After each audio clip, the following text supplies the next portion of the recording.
Arboretum Mlyňany Slovenskej akadémie vied.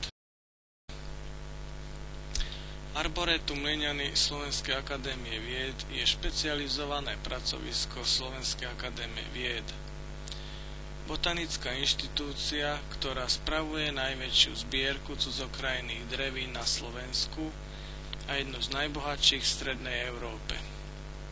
Arboretum založil v roku 1892 doktor Štefan Ambrózy, šľachtic pochádzajúci z maďarskej Tanakáid.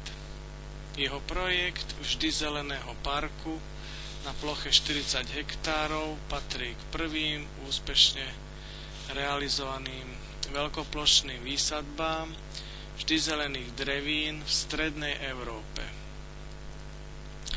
Na základoch Ambrózyho introdukcie a aklimatizácie vždy zelených drevín sa v Arboréte Mlyňany po roku 1953 už ako súčasti Slovenskej akadémie vied pod vedením riaditeľa doktora Františka Benčaťa rozbehol projekt introdukcie všetkých perspektívnych cudzokrajných drevín do podmienok Slovenska.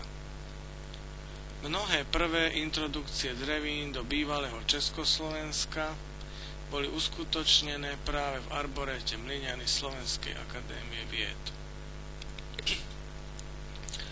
Dnes Arboretum Mlyňany spravuje rozsiahly takmer 67 hektárový park a v zbierkach ráta približne 2000 taxónov, prevažne botanických, teda divorastúcich druhov drevín a ich nižších systematických jednotiek.